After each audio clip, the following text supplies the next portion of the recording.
Hi friends, అందరికీ నమస్కారం. అంజలి కథలకి స్వాగతం. స్వప్నశోభ జానపద నవల 2వ భాగం కథ విందాం. రాకాసు జంతువు నుంచి శాప విమోచనం పొందిన దివ్య పురుషుడు తన కథను జయంతుడు నాగదత్తులకు ఇలా చెప్పసాగాడు. సంధ్యావేళ సమయం. ప్రకృతి వాతావరణము చల్లటి గాలిలో హాయి గొల్పిస్తోంది. సూర్యభగవానుడు తన వేడిని తగ్గించుకుంటున్నాడు. ఆ సమయంలో ఈ అరణ్యంలోని జీవరాశులన్నీ తమ తమ గోళ్ళకి చేరుకుంటున్నాయి. ఇదే అరణ్యంలో పారుతున్న త్రిపురా నది పక్కన కుటీరం ఏర్పరచుకొని జీవిస్తుండేవాడు దివ్యేంద్ర మహాముని. అతడు గొప్ప తపస్సంపన్నుడు. అనతి కాలంలోనే త్రిమూర్తులను ప్రత్యక్షం గావించుకొని గొప్ప శక్తుల్ని సాధించుకున్నాడు. అతడికి యుక్త వయసు గల కుమార్తె ఉండేది. ఆమె పేరు సుమగంధి. సుమగంధి పేరుకు తగ్గట్లు సుకుమారంతో కూడినటువంటి సద్గుణవతి. సౌందర్యంలో ఆమె అందానికి త్రిలోక సౌందర్యవతులు కూడా సాటిరారు. అంతటి అందాల భరిణ. ఒకనాడు సుమగంధి త్రిపురా నదిలో జలక్రీడలాడుకుంటూ ఉండగా ఆ సమయంలో ఒక అందమైన జింకపిల్ల ఆ నది వైపుగా వెళ్ళటం సంభవించింది. జింకపిల్ల ముచ్చటగా చెంగున ఎగురుకుంటూ పోతుంటే దాన్ని పట్టుకొని తనతో సాకాలని కోరిక కలిగింది సుమగంధికి. ఆ ఆలోచన రావటంతో సుమగంధి ఆ జింకపిల్ల వెంట పడింది. కానీ ఆ జింకపిల్ల అందాల రాశికి చిక్కకుండా పరుగుదీయసాగింది. అదే సమయంలో గగన మార్గాన పుష్పక విమానం మీద షికారుగా ఆ అరణ్యం వైపు పోతూ ఉన్నాడు ఒక యక్షుడు. పైన పయనిస్తున్న ఆ యక్షుడు క్రింద అరణ్యంలో లేడిపిల్ల కోసం అవస్థలు పడుతూ ఉన్న సుమగంధిని చూశాడు. ఆమె అందానికి ముగ్ధుడయ్యాడు. వెంటనే క్రిందకి దిగి వచ్చాడు యక్షుడు. హఠాత్తుగా ఎదురుపడిన యక్షుడిని చూసి ఆశ్చర్యపోయింది సుమగంధి. సుందరి, నీ పేరేమిటి అని అడిగాడు నవ్వుతూ. సుమగంధి అన్నా అంది కల్మషం లేని హృదయంతో. ఆ జింకపిల్ల నీకు కావాలా సుందరి అని అడిగాడు. అవును అన్నా. సుమగంధి అన్నా అన్నా అని సంబోధిస్తూ ఉంటే యక్షుని గుండెల్లో గుణపాలు దిగుతున్నట్లు అనిపించింది. అయినా తమాయించుకొని ఆ యక్షుడు ఆ జింకని క్షణాల మీద పట్టి సుమగంధి చేతికిస్తూ, సుమగంధి, నువ్వు కోరిన కోరిక ఫలించింది కదా, మరి నా కోరిక తీర్చవలసిన బాధ్యత నీదే కదా అని అడిగాడు మోహంతో. నిజమే అన్నా. నాకు చిక్కని జింకపిల్లని పట్టి ఇచ్చినందుకు కృతజ్ఞురాల్ని. ఇందుకు నేనేం చేయాలో చెప్పు. నా వల్ల అయితే తప్పకుండా చేస్తాను అంది కృతజ్ఞతాపూర్వకంగా సుమగంధి. నీ వంటి అందమైన కన్యలు తప్ప నా కోరికని ఇంకెవరు తీర్చగలరు చెప్పు. చూడు సుమగంధి, నీ యొక్క సౌందర్యము నన్ను ముగ్ధుణ్ణి చేసింది. నీ యొక్క యవ్వనము నన్ను పిచ్చివాణ్ణి చేసింది. ఆ మాటలు విన్న సుమగంధి సహించలేనట్లు చెవులు మూసుకుంటూ, శివ శివ, ఏమిటి మాటలు? సోదరభావంతో గ్రహించవలసిన నన్ను ఇటువంటి కోరిక కోరటం సవ్యమా అంది కంపించిపోతూ. అందుకు నవ్వి, చూడు సుమగంధి, నువ్వు యవ్వనంలో తేలుతున్న సుందరాంగివి. నేను వయసులో పొదుగుతూ ఉన్న సుందరాంగుణ్ణి. నా కోరిక తీర్చటంలో తప్పులేదు అన్నాడు యక్షుడు. చూడన్నా, నేను పెళ్లి కాని కన్యని. పెళ్లి కాకుండా తను అర్పించుకోవడానికి ఏ స్త్రీ సహించదు. పైగా నిన్ను చూస్తుంటే సోదరభావమే కలుగుతోంది. కానీ అటువంటి చెడు ఉద్దేశం లేదు. దయచేసి నీ ఉద్దేశాన్ని ఉపహరించుకొని వెళ్ళిపో అంది ఖచ్చితంగా సుమగంధి. అది విన్న యక్షుడు సుమగంధి తనకి లొంగదని వెనక్కి తిరిగి వెళ్ళిపోయాడు. అయినా ఎందుకో సుమగంధిని అనుభవించకుండా తన కోరిక తీర్చుకోకుండా ఉండలేకపోయాడు. వెంటనే ఆ యక్షుడు వెళ్ళిపోయి తను ఒక అందమైన జింకపిల్లగా మారిపోయాడు. చెంగున ఎగురుతూ సుమగంధిని చేరుకున్నాడు. తనంతట తానే వచ్చిన మరో జింకపిల్లను చూసి మహదానందపడిపోయింది సుమగంధి. అప్పటికే బాగా చీకటి పడిపోయింది. 2 జింకలతో ఆడుకుంటూ తన కుటీరానికి చేరుకుంది సుమగంధి. తండ్రి దివ్యేంద్ర మహాముని ఎక్కడో చెట్టు కింద కూర్చొని దీర్ఘ తపస్సులో మునిగి ఉన్నాడు. సుమగంధి తనతో తీసుకువెళ్ళిన 2 జింకల్ని కుటీరం బయట కట్టివేసి నిద్ర రావటం వలన కుటీరం లోపలికి వెళ్ళి పడుకొని హాయిగా నిద్రపోయింది. కుటీరం వెలుపల కట్టివేయబడి ఉన్న మాయాలేడి అదే మంచి సమయం అనుకుంది. వెంటనే తన కట్లు తెంపుకొని చెరచెర కుటీరం లోపలికి వెళ్ళిపోయింది. లోన చప్పుడవగానే సుమగంధి దిగ్గున లేచి చూసింది. ఎదురుగా ముద్దులొలికే జింకపిల్ల కనిపించడంతో ప్రేమగా దాని మెడ నిమురుతూ, ఏమ్మా, నిద్ర రావటం లేదా అని అడిగింది. అందుకు ఆ జింకపిల్ల లేదన్నట్లు తల అడ్డంగా ఆడించింది. అయితే సరే, నా దగ్గర పడుకుంటావా అని అడిగింది సుమగంధి. అలాగేనన్నట్లు మరోసారి తల ఆడించింది. వెంటనే సుమగంధి వాత్సల్యపూరితంగా ఆ జింకపిల్లని తన ఒడిలో దాచుకొని అలాగే నిద్రకు ఉపక్రమించింది. అంతే, జింకగా మారి ఉన్న యక్షుడు మాయారూపంలోనే సుమగంధి యొక్క శీలాన్ని అపహరించేశాడు. తన కోరిక తీరటంతో అక్కడ్నుంచి తప్పించుకొని తిరిగి యక్షలోకానికి చేరుకున్నాడు. మరి కొన్నాళ్ళకి సుమగంధి గర్భవతి అయింది. తను ఎలా గర్భవతి అయింది తనకే ఆశ్చర్యం కలిగింది. కన్యగా ఉంటూనే శీలాన్ని ఎలా వదులుకుందో కూడా అర్థం కాలేదు ఆమెకు. ఆ విపరీత పరిణామానికి కంపించిపోయింది. ఏ పాపము ఎరుగని సుమగంధి తనకిలా అన్యాయం జరిగిందని భగవంతుణ్ణి తిట్టింది, దూషించింది. అల్లారు ముద్దుగా పెంచిన తన తండ్రికి ఎలా మొహం చూపగలదు? కన్యగానే గర్భవతినయ్యానని ఎలా చెప్పగలదు? అందువల్లే సుమగంధి ఆ పాపాన్ని భరించలేక త్రిపురా నదిలో దూకి ఆత్మహత్య చేసుకుంది. కుమార్తె కనిపించకపోయేసరికి అడవంతా గాలించాడు దివ్యేంద్ర మహాముని. 2 రోజులకి త్రిపురా నది ఒడ్డున కుమార్తె శవం కనిపించడంతో నిలువునా కృంగిపోయాడు. పసిపిల్లాడిలాగా ఏడ్చాడు. కన్నీళ్లతో ఆమె దేహాన్ని కడిగాడు. తన కుమార్తెకు ఈ సంభవం ఏర్పడటానికి కారకులెవరా అని ఆలోచించాడు. దీర్ఘదృష్టితో అంతా తెలుసుకున్నాడు. అంతే, అతడి ప్రశాంత రూపము గంభీరంగా మారిపోయింది. కళ్ళు క్రోధంతో వెలిగాయి. హృదయంలో అగ్నిబాండం రేగింది. కళ్ళు నిప్పులు కురిపిస్తూ, జయనాథ అని బిగ్గరగా అరణ్యం దద్దరిల్లేలా అరిచాడు. ఆ అరుపు, ఆ భయంకరమైన గర్జన 7 లోకాల్లోనూ ప్రతిధ్వనించింది. ఆ సమయంలో ఎక్కడో సరసాలాడుకుంటున్న జయనాథుడు అనే ఆ యక్షుడికి వినిపించింది. తక్షణము మునీశ్వరుడి ముందు వాలాడు. సుమగంధి శవాన్ని చూసి జయనాథుడు స్తంభించిపోయాడు. తను చేసిన పాపానికి సుమగంధి అంతటి ఘోరానికి తలపడుతుందని తను స్వప్నంలో కూడా ఊహించలేదు. అంతా గ్రహించిన జయనాథ యక్షుడు దివ్యేంద్ర మహామునిని తన తప్పు క్షమించమని వేడుకున్నాడు.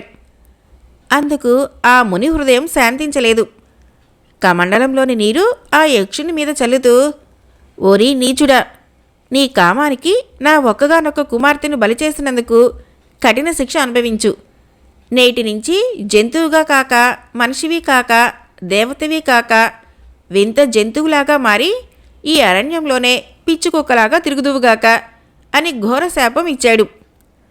ఆ శాపానికి జయనాథుడు గడగడా వణికిపోయాడు. తనకి శాప విమోచనం కలిగించమని వేడుకున్నాడు. కన్నీరుతో అతని పాదాల్ని తడిపేశాడు. అందుకు ఆ మునీశ్వరుడికి కొంత శాంతి కలిగి, జయనాథ, చేసిన పాపానికి ప్రాయశ్చిత్తం పొందవలసిందే. నా శాపానికి తిరుగులేదు. కొంతకాలానికి ఒక మానవ వీరుడి వల్ల చంపబడి ఆ తర్వాత నువ్వు యక్షుడివిగా మారతావు.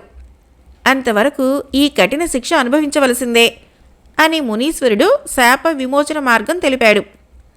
ఆ రోజు నుంచి జయనాథుడు భయంకర వింత జంతువుగా మారి అడవులెమ్మటి తిరుగుతూ తనకు శాప విమోచనం కలిగించే మానవ వీరుడికై ఎదురు చూడసాగాడు. ఆ జయనాథుడనే యక్షుడు నేనే అంటూ ముగించాడు ఆ దివ్య పురుషుడు. ఆ కథనాన్ని విన్న నాగదత్తుడు, జయపాలుడు మహదానందపడిపోయారు.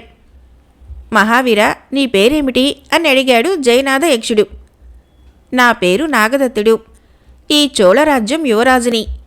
ఇతడి పేరు జయపాలుడు, యువమంత్రి, నా ప్రాణ స్నేహితుడు అని పరిచయం గావించుకున్నారు ఇద్దరు. సంతోషం మహావీర. ఏ అవసరం వచ్చినా, ఎటువంటి ఆపద సమయాల్లో చిక్కుకున్నా వెంటనే జయనాథ అని పిలిస్తే చాలు. తక్షణం మీకు ప్రసన్నమై ఉపయోగపడతాను. నాకు శాప విమోచనం కలిగించినా మీకు నా వల్ల అయిన సహాయం చేస్తాను. ఇహ సెలవు అంటూ యక్షుడు తక్షణం ఆకాశంలోకి రివ్వున ఎగిరిపోయాడు.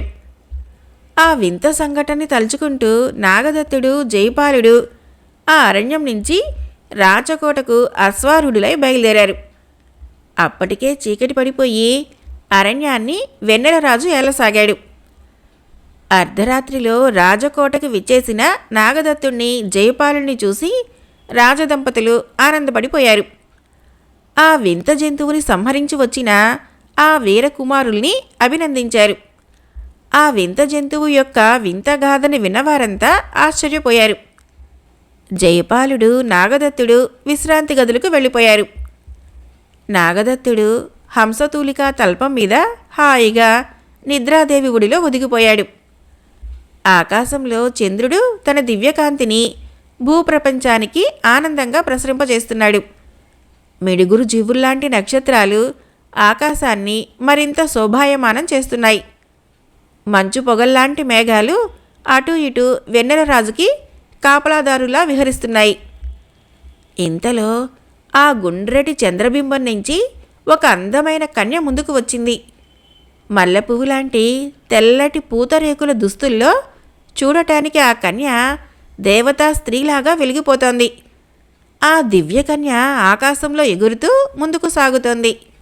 అలా వాయువులో పయనిస్తూ ఉంటే ఆమె పైట కొంగు సముద్రపు అలలాగా నృత్యం చేస్తున్నట్లుంది. అలా పయనిస్తూ ఒక్కసారి వెనక్కి తిరిగి చూస్తూ, రా సుందరా, రా, నా దరికి చేరుకో, నన్నందుకో అంటూ ముందుకు పయనిస్తోంది. ఆమె వెనకే ఒక మబ్బులో నుంచి చుక్కల్లో మరో చంద్రుడిలా ఒక అందమైన చెలికాడు ఆ దివ్యరూప సుందరిని వెన్నాడసాగాడు. అప్పుడప్పుడు చేతులు ముందుకు చాస్తూ, ప్రియా, ఆగు ప్రియా, నేను నీ వెంటే వస్తున్నాను, నిన్ను విడిచి నేనుండలేను ప్రియా, ఆగు అంటూ ఆ కన్యని అందుకోవాలని ప్రయత్నిస్తున్నాడు ఆ చెలికాడు. ఆ కన్య అప్పుడప్పుడు వీణలు మీటినట్లు నవ్వుతోంది. ఆ నవ్వులో ఏవో ప్రేమ తరంగాలు పులకిస్తున్నట్లుంది. సుందరా, నన్ను పొందటం అంత సులభం అనుకుంటున్నావా? రా, నన్ను చేరుకో, నా చేయిలో నీ చేయి కలిపి నాలో ఐక్యమైపో అంటూనే ఆమె ముందుకు పోసాగుతోంది. చేరుకుంటాను ప్రియా, నిన్ను నా రాణిగా చేసుకుంటాను, నా జన్మ ధన్యం చేసుకుంటాను ప్రియా, నీవు లేని నా బ్రతికే శూన్యం, ఇదిగో నీ దరికే చేరుకుంటున్నాను, ఆగు ప్రియా, ఆగు అంటూ ఆ యువకుడు ఆమెను వెన్నాడుతూనే ఉన్నాడు. చల్లటి నీటి బిందువులు ముఖాన పడటంతో అప్పటి వరకు కమ్మటి కలలు కంటూ ఉన్న నాగదత్తుడు దిగ్గున పరుపు మీద నుంచి లేచి కూర్చున్నాడు. అప్పటికే సూర్యకిరణాలు ఉదయించినట్లుగా ఆ గదిలోకి సోకుతున్నాయి. ఎదురుగా మంత్రి కుమారుడు జైపాలుడు నిలబడి ఉన్నాడు. చక్కటి కల చెడగొట్టినందుకు జైపాలుణ్ణి నమిలేయాలన్న కోపం వచ్చింది నాగదత్తుడికి. అలాగే మళ్ళీ కన్ను మూశాడు. కళ్ళు మూయటం ఆలస్యం. మళ్ళీ కలలో కనిపించిన సుందరాంగే మదిలో మెదలసాగింది. నాగదత్తుడు తననే మరిచి చేతులు ముందుకు చాచి, ప్రియా, ఆగు, ప్రియా, నన్ను వదిలి వెళ్ళకు, నేను జీవించలేను అంటూ ఎదురుగా ఉన్న జైపాలుణ్ణి ఆలింగనం చేసుకున్నాడు. ఆ హఠాత్ సంఘటనకి బిత్తరపోయి, నాగదత్త, ఏమిటిది అన్నాడు జైపాలుడు. ప్రియా, నన్ను పరీక్షించుకు ప్రియా అని జైపాలుణ్ణి మరింత గట్టిగా అల్లుకుపోయాడు నాగదత్తుడు. దాంతో మరింత బెదిరిపోయాడు మంత్రి కుమారుడు. నాగదత్త, ఏంటి గోల? ప్రియా కాదు, గియా కాదు, నేను జైపాలుణ్ణి, కొంపదీసి నీకు మతిగాని భ్రమించలేదు కదా అంటూ జైపాలుడు నాగదత్తుణ్ణి భుజాన్ని కుదిపి వదిలాడు. ఆ కుదుపుతో నాగదత్తుని మైకమంతా పటాపంచలైపోయింది.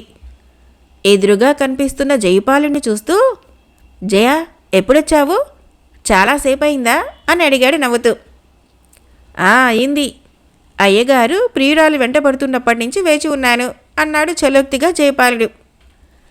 అది విన్న నాగదత్తుడు తన ఊహాసుందరి గురించి ఎలా తెలిసిందా అని ఉలిక్కిపడ్డాడు. నాగదత్త, ఇంతకీ ఆ అదృష్టవంతురాలెవరో అని అడిగాడు చిరునవ్వుతో. తెలియదు. పోనీ పేరన్నా?